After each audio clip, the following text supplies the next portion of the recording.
Queridos amigos, iniciamos con nuestro estudio bíblico Ñande Yarañe e Antiguo Testamento. A través de las historias bíblicas, escuchamos y conocemos el plan de salvación del Señor. Nos comprometemos al mismo tiempo con este estudio bíblico de poner en práctica todo aquello que el Señor nos ha dejado y nos promete como camino de salvación. Invocamos la presencia del Señor en medio de nosotros. Padre nuestro que estás en el cielo, santificado sea tu nombre. Venga a nosotros tu reino, hágase tu voluntad en la tierra como en el cielo. Danos hoy nuestro pan de cada día. Perdona nuestras ofensas, como también nosotros perdonamos a los que nos ofenden, y no nos dejes caer en la tentación, y líbranos del mal. Iniciamos de esta manera nuestro programa Ñande Yarañe e Antiguo Testamento.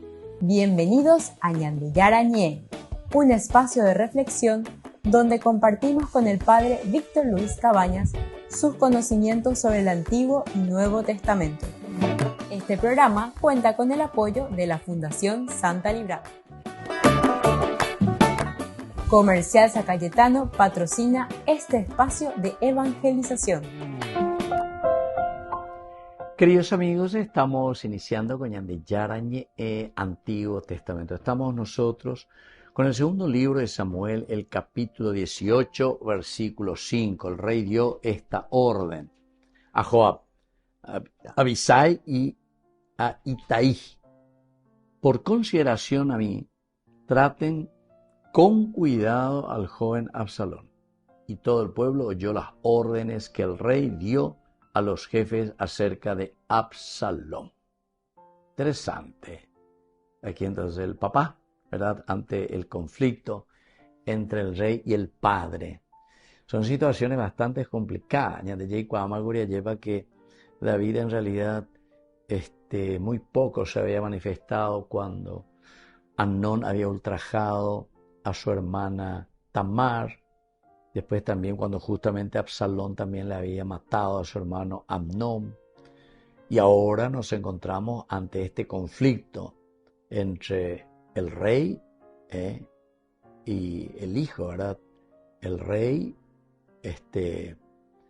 que es David, y Absalón, o podemos decir el rey también, que es Absalón en ese momento, porque había hecho ya un golpe de estado, él entró, se posicionó. En ese momento él se está considerando el rey, ¿verdad? Absalón. Pero no es el ungido, evidentemente. Lo está echando del lugar a patada, como decimos nosotros, un golpe de estado. Pero aquí David, sin embargo, tiene compasión de nuevo.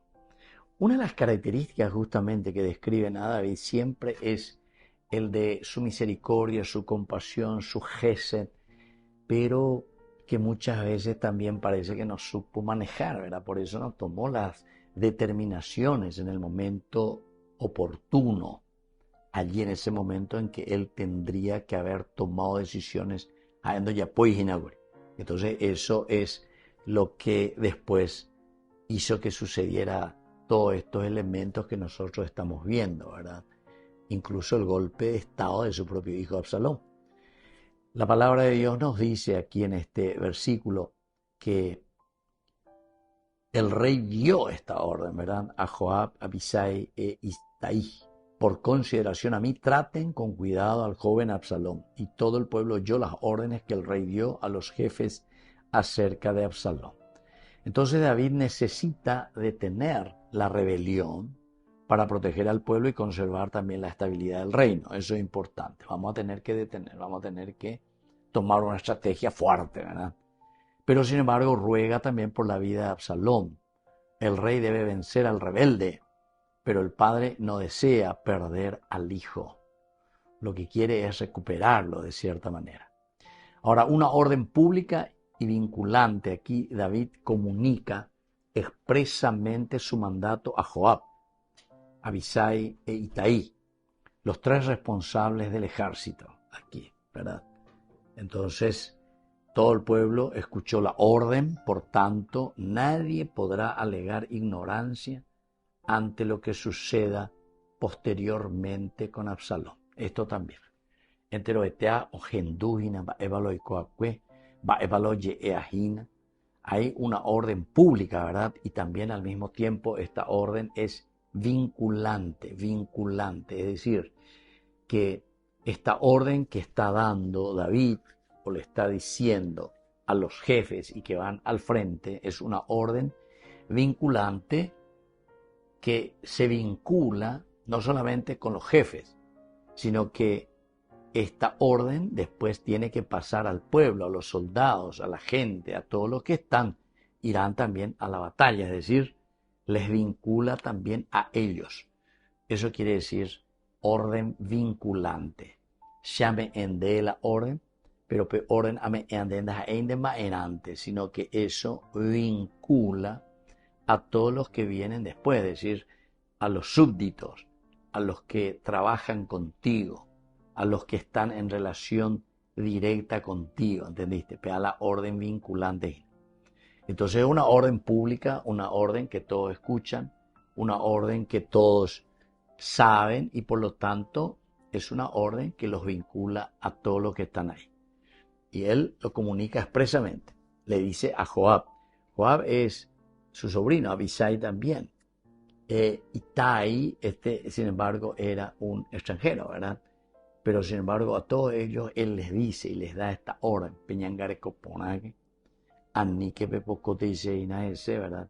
Hay que salvar al hijo en síntesis, ¿verdad? Por consideración a mí, traten con cuidado al joven Absalón. Traten con cuidado al joven Absalón. Hay una rebelión, hay un golpe de estado, un deseo de hacer el mal. Se ha creado un conflicto entre el rey y aquí en este caso Absalón, ¿verdad? Pero igual en este camino se va presentando y se va diciendo, bueno, nosotros queremos hacer un camino, pero un camino en que podamos solucionar los problemas. Anila yajatila barete te lleva, yajaya liquidad, como se suele decir, muerto el perro, muerto la rabia, ¿verdad? Sino que tenemos que procurar entrar en conciencia, ¿verdad? Entrar en una reflexión y en una escucha verdadera. Porque muchas veces nosotros podemos pedir cordura, podemos pedir también ñandema gatula yerurea lleva ñanduque, pero ñande antes totalmente ya tomante mala ñane decisión. Porque ñande la ñamanta, porque ñande hina la ñaimea coa. Volvemos enseguida con más ñande yarañe Antiguo Testamento.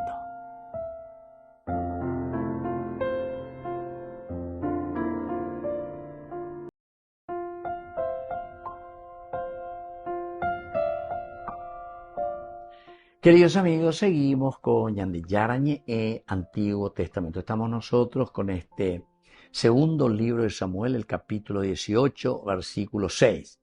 El ejército salió al campo para enfrentar a Israel y la batalla tuvo lugar en el bosque de Efraín. La batalla tuvo lugar en el bosque de Efraín.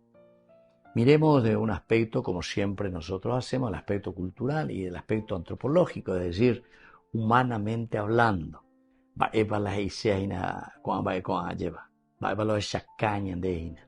¿Cómo se da esta lucha?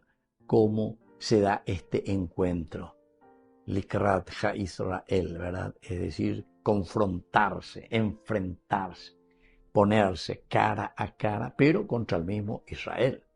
Porque aquí está el rey David, por una parte que es perseguido por el propio hijo Absalón. Estos son bien duchos, estos ya son personas experimentadas que acompañan a David, gente del ejército, gente de lucha, gente de batalla, no es la primera vez que están improvisando. Absalón, seguramente que tenía algunos soldados también experimentados, ¿verdad?, que se habían pasado a la lista de él con esta rebelión. Pero, también él está comenzando algo nuevo. está ya con la primera batalla negra, ni asumí por ahí nada, ya portábamos la golpe y nada. Bueno, con los discursos, decíamos, él se ha ganado mucho. Pero atención, ahora queremos verte en la realidad. El ejército salió al campo para enfrentar a Israel y la batalla tuvo lugar en el bosque de Efraín. La guerra civil destruye la fraternidad de la alianza, destruye. Toda guerra, queridos amigos, es destructiva. Siempre nos elimina, siempre nos separa. Y para la mentalidad bíblica, las tribus de Israel no estaban unidas solamente por razones políticas, sino que compartían una genealogía sagrada, una misma alianza y la pertenencia común al Dios de Israel, ¿verdad? Por eso una guerra entre israelitas constituía una herida espiritual y comunitaria. Entonces, aquí se comparte una genealogía sagrada, es decir, esa alianza y pertenencia común al Dios de la alianza. ¿Verdad? Y bueno, por eso una guerra entre israelitas constituía una herida espiritual y comunitaria. Una herida así, muy fuerte, podemos decir. Espiritual, comunitaria. Cuando una comunidad convierte al hermano en enemigo, comienza a destruirse desde adentro. Y esto es lo que pasa, ¿verdad? Porque aquí nos están diciendo que salen a pelear. ¿Y dónde van a pelear? Y todos estamos peleando dentro del mismo Israel. Y todos estamos peleando una tribu contra otra tribu, en síntesis. Ya leemos, ya estudiamos hoy, ¿verdad? En el libro de los jueces. En el libro de los jueces habíamos encontrado toda una batalla ya entre ellos mismos, es decir, entre las tribus. Y toda una tribu que se pone en contra de otra. Bueno, ante esta situación, el autor sagrado comienza a reflexionar y mirar y dice, miren, ¿qué es lo que nosotros estamos? Al mismo hermano le estamos convirtiendo en enemigo. Más las enemigos y nada, las enemigos, las yo que hoy, las hermanos hoy ascendí y no veo hoy las enemigos. Entonces comenzamos a autodestruirnos, porque es la misma comunidad, es el mismo pueblo, esa lucha, es lo que nosotros le llamamos las famosas revoluciones, ¿verdad? Porque te ve, talla ahí la revolución. Y música ahí, ñanderuguipá lleva, ñandeoí entre nosotros, ñanderuguipá en el sentido de que uno va contra el otro, uno mata al propio hermano. Aunque uno de los ejércitos alcance la victoria, todo el pueblo queda herido, porque la sangre derramada pertenece al mismo cuerpo de Israel, al mismo pueblo de Israel. La misma sangre derramada es la sangre del pueblo, la sangre de mis hermanos. Por lo tanto, la deshumanización permite justificar la violencia. Y ella mañana de un aspecto antropológico y de un aspecto también cultural. Culturalmente hablando, quiere decir que entre nosotros no sabemos dialogar, somos duros en nuestro relacionamiento, y te enseñan a fanatizar con nuestras ideas, con nuestras propuestas, se la iguapá, se la mandá, gente hoy, hambre hoy, la última Coca-Cola del desierto, ¿entiendes? Entonces, ante esta situación, lo que estamos haciendo es destruyendo, y se vuelve una deshumanización. Esta es la palabra clave, ¿verdad? La deshumanización. El ser humano puede justificar la destrucción del otro, o sea, yo voy a justificar, pero solamente cuando yo mismo estoy diciendo que yo soy, ¿verdad?, el que tiene toda la verdad. Entonces, de la ahí, entonces, como yo suelo decir, que le coma michi se guayna, es decir, estamos deshumanizando al hombre. Ñande hoy, entonces yupe hoy. Se reduce, por lo tanto, en una categoría de enemigo, de rival, de traidor, de obstáculo. Enemigo, rival, traidor, obstáculo. Esa es la categoría en la que le metemos nosotros y después queremos luchar o comenzamos a luchar contra esa persona. La violencia comienza cuando desaparece la capacidad de contemplar el rostro del hermano. Upebe entonces, la ñandé, na ñamañabe, no hina ve ñandera pichare sabe a llevar, ñandera picharo babe, entonces comenzamos a deshumanizarnos y la violencia genera más violencia después. En este caso, el autor sagrado, el que está narrando deliberadamente, le pone el nombre de Israel. Israel salió a enfrentar a Israel y hoy para mostrarnos y para decirnos hay que evitar la deshumanización. Es una forma de pensar. Israel que sale a luchar contra Israel. Gol en contra, dice Obed. Israel que sale a luchar contra Israel. David que sale a luchar contra Absalón. Absalón que trae al pueblo de Israel. David que tiene al pueblo de Israel. Sale a luchar, a confrontarse. Los combatientes de ambos bandos pertenecen al mismo pueblo. Antes de que una comunidad empuñe las armas, suele haber perdido el diálogo, la confianza y la memoria de su alianza, de su fraternidad. Antes de entrar en una batalla, ¿verdad? Siempre se pierde todo diálogo, toda confianza también y sobre todo esa memoria de que somos hermanos. Volvemos enseguida con más de Yarañe, Antiguo Testamento.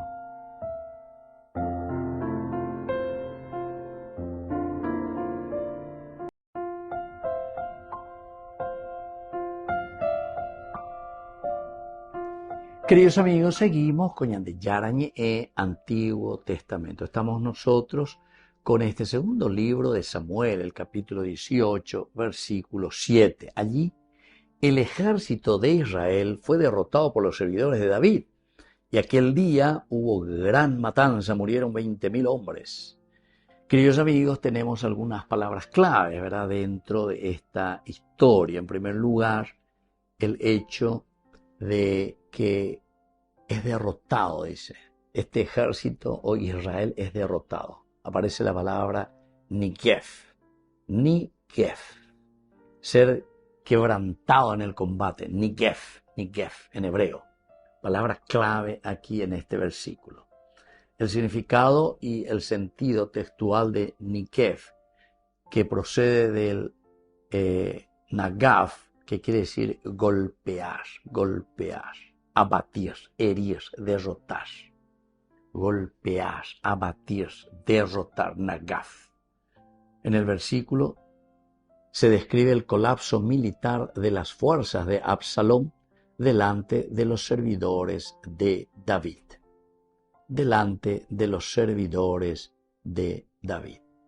Entonces, queridos amigos, aquí es demasiado importante, ¿verdad?, mirar un poco y ver todos estos elementos, ¿verdad?, que nosotros estamos aquí describiendo, ¿verdad?, en este versículo. El colapso militar. Colapso. Un colapso militar, es decir, en el que prácticamente de aquí no podemos continuar. Coave o palañan de situación. Coave ñande peao indica tuila yaja amotomía llevan. Hay un colapso total de parte de nuestro ejército. Y por lo tanto, en este versículo nosotros vemos que las fuerzas de Absalón ya están colapsadas, colapso total, ante las fuerzas de David. Primer elemento entonces de esta palabrita, de lo que nos quiere decir el Nigev. Hay un colapso, aquí son derrotados, aquí este ejército es quebrantado en el combate, totalmente entonces destruido. 20.000 iban de verdad, entonces es una cosa bastante dura, es una situación bastante complicada. No se trata solamente de una retirada táctica, aquí no hay retirada táctica. La expresión nos dice y nos comunica que la rebelión fue quebrantada en su fuerza, es decir, fue abatida, fue exterminada, y entonces toda organización y pretensión de legitimidad opaco. Es decir, que David llega aquí a recomponer su fuerza. ¿Se acuerdan que hablamos en un momento?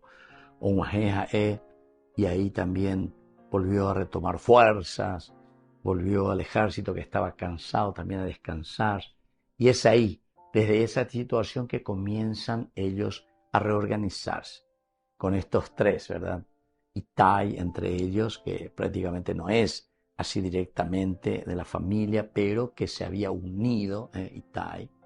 Pero después está siempre Joab y Abisai, estos dos sobrinos también que le acompañan siempre a David y que están al frente de la tropa. Y bueno, pero aquí, una vez que ellos se reorganizan, lo que están mirando es y decir, bueno, aquí tenemos que tomar una decisión. Y es interesante porque en todo este trayecto para tomar las decisiones, es el pueblo que en un momento, cuando David dice, ya está, señora, y no pretendía, le dice, no, debo estar andamos, jamoy en de y atañande. Eso. O sea, dar tu presencia desde ese lugar. Pero los que vamos a llevar adelante, después de haber decidido 4 ojos, 6 ojos, 8 ojos, 10 ojos, o ven mucho más que 2, y entonces David fue capaz también de escuchar, de entender y de corregir sus decisiones o sus pensamientos, porque en otras oportunidades él no había obrado de esta manera, a pesar de que él lanzó otra vez una posibilidad. Por favor,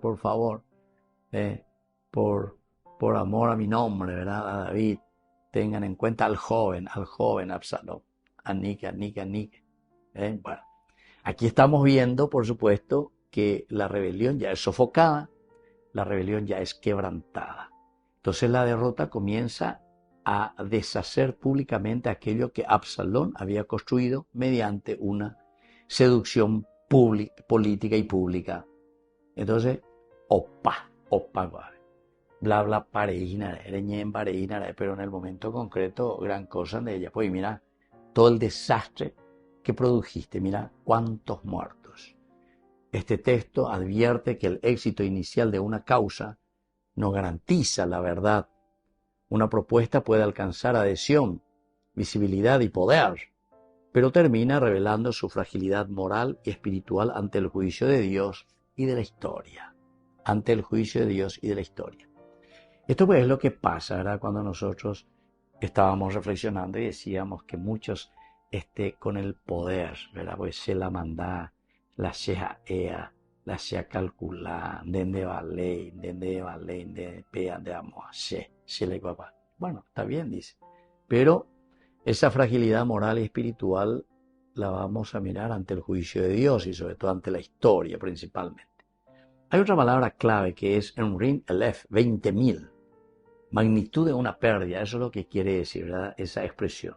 20.000, más allá de las convenciones numéricas, aquí lo que quiere decir es una derrota extraordinariamente devastadora. Opera la dicen a la 20.000. Nos hace entrar emocionalmente este versículo a pensar y a interpretar que la restauración de David como una simple marcha victoriosa está también muy difícil. ¿Por qué? Porque aquí estamos entrando en un duelo, el duelo de Israel. A Israel gente con los leales de Israel contra a estos que se habían subordinado. Y este pecado político de Absalón no quedó enterrado en su propia persona. Su ambición arrastró a miles de hombres hacia una guerra en la que perdieron su vida. Volvemos enseguida con más de Yarañe Antiguo Testamento.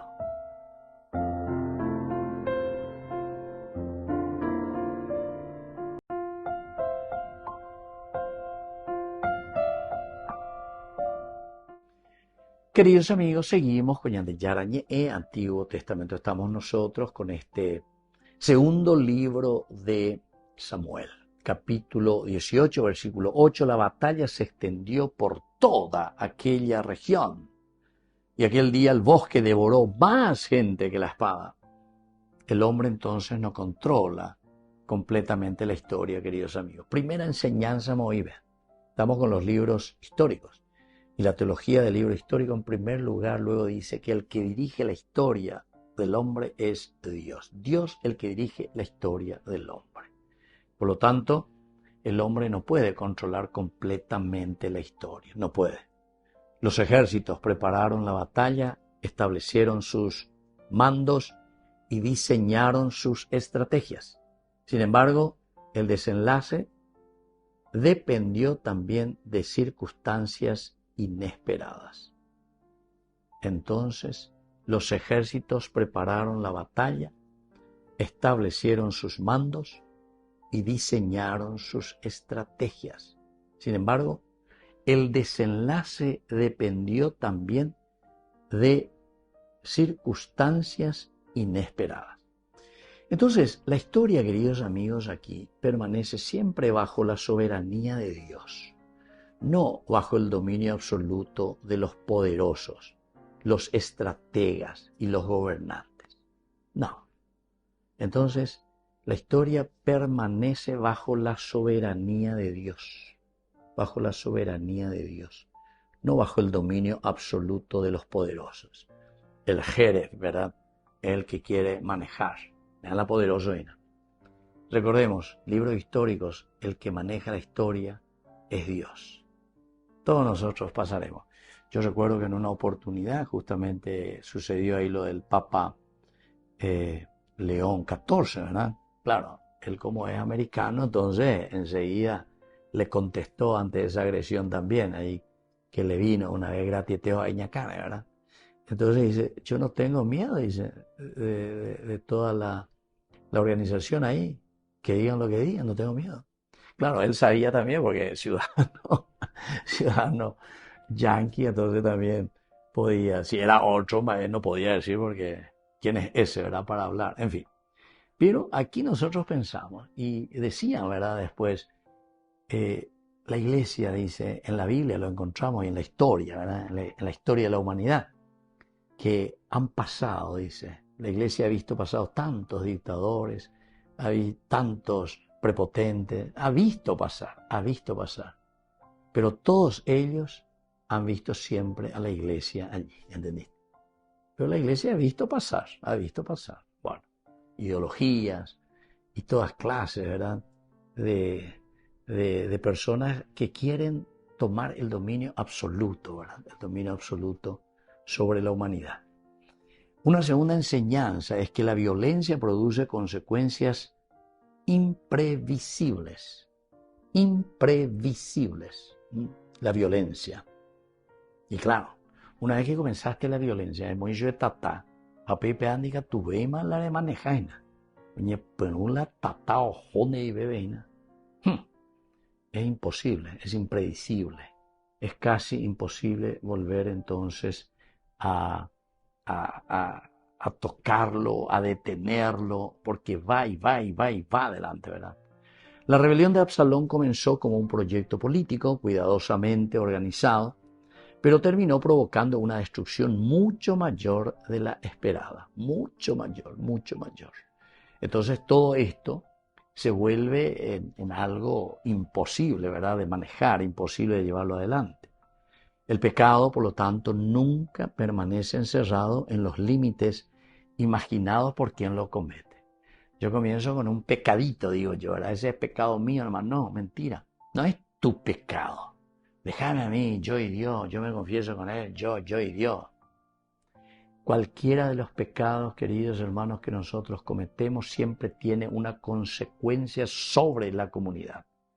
Si yo soy un borracho, claro que la consecuencia de eso es toda mi familia y después soy la sociedad.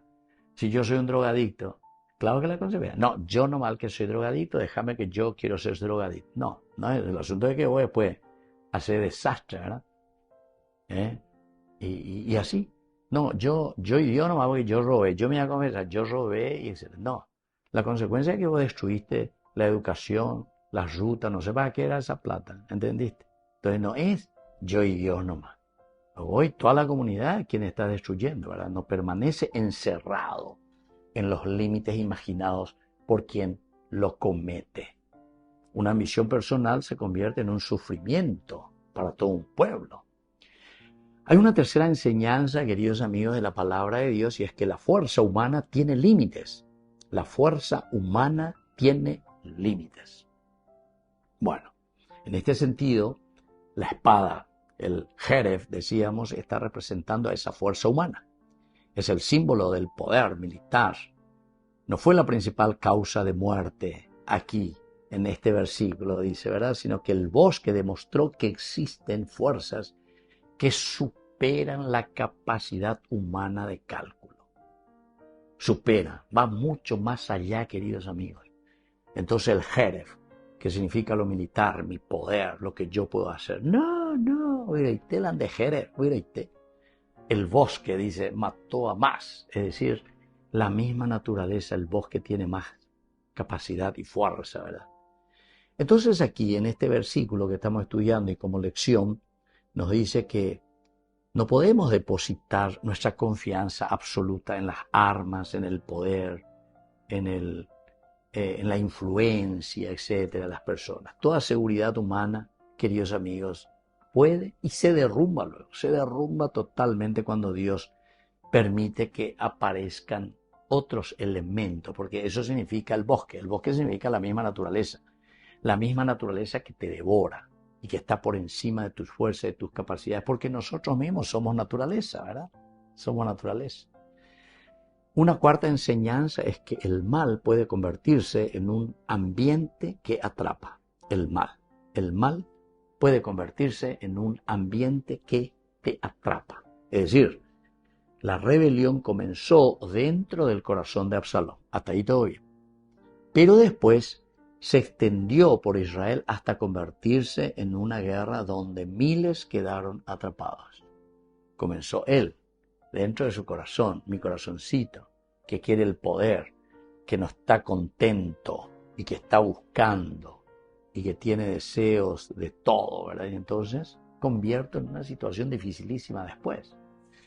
El mal no solamente hiere a las personas aisladas, sino que también crea estructuras, ambientes, relaciones destructivas. ¿Se dan cuenta, queridos amigos? El mal produce estructuras, produce sistemas, ¿entienden? Una vez que nosotros entramos, lo que el Papa Benedicto XVI decía ahí en el Congreso alemán, ¿verdad? Si aquí esta estructura se vuelve un sistema donde solamente ustedes buscan sus bienes personales, ustedes aquí, entonces no son un congreso, le decía ahí a los alemanes, sino que aquí es una cueva de bandidos. A los de Alemania le digo eso, así, en su cara. Si ustedes están solamente... Bueno, claro, él repitió, Benedicto XVI repitió porque él amaba muchísimo a San Agustín. Entonces él leía muchísimo, ¿verdad?, las obras agustinianas. Entonces, aquí le pone, ¿verdad?, no solamente hiere a personas aisladas, sino que toda una estructura que se va creando. Entonces nosotros vamos creando las estructuras del mal, las estructuras delictivas dentro de nuestra manera de llevar adelante una nación, una familia, una iglesia, un grupo. Algunas veces somos ahí, tenemos todo un sistema. Ñañe manteneo, bebé. Se mandó una vez a ti, capilla, yo padre aquí estoy hace 30 años que manejo la llave, que esto, que aquello. Crea sistema, crea estructura, bendiga tú y todo el mundo, doña tindrá Pepe, porque, no, sí, ¿entendí? Entonces son situaciones que uno tiene que mirar, queridos amigos, cómo estamos, ¿verdad? Y por último, el número 5, como enseñanza de este versículo, dice, Absalón será atrapado por aquello que no podía dominar. Él no podía dominar y al final de cuentas es atrapado. Entonces, este versículo está preparando irónicamente el episodio siguiente. Es decir, que Absalón, que quiso controlar a Israel, que quiso ponerse por encima de Israel, ahora va a entrar en un bosque donde va a perder toda la capacidad de decidir su propio destino. Incapaz de decidir su propio destino, ¿entiendes? Entonces, esto es una cuestión bastante complicadita, ¿verdad? Quien quiso elevarse sobre su padre, ahora quedará suspendido entre el cielo y la tierra. Es interesante. Pero eso lo vamos a ver, ¿verdad?, próximamente, queridos amigos, en el próximo versículo, porque va a morir de esa manera. Quedará elevado, dice, entre el cielo y la tierra. Todos estos elementos son muy importantes, simbólicos, ¿verdad?, dentro de la Biblia.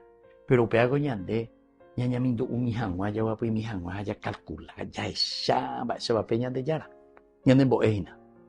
cuánta soberbia podemos tener, ¿verdad? O porque nosotros decimos que nosotros ya con la poder, chica toda esa, hacia talandere ya poponata ya povaya, pero se la da inde. Entonces, ese poder que nosotros tenemos y que creemos, ¿verdad? Esa soberbia promete dominio, pero conduce finalmente a la impotencia, nos conduce a la soledad y sobre todo a la caída. La soberbia nos conduce a la impotencia, a la soledad y a la caída. Me despido de ustedes, queridos amigos, y les dejo la bendición del Señor, el Padre y el Hijo y el Espíritu Santo. Amén. Hasta la próxima con más Ñandeyarañe Antiguo Testamento. Con esto concluimos nuestro programa Ñandeyarañe con el Padre Víctor Luis Cabañas. Les invitamos a todos a seguirnos todos los días por los medios de comunicación y también en nuestras redes sociales, Facebook, Instagram, YouTube. Que Dios los bendiga y proteja. Este programa cuenta con el apoyo de la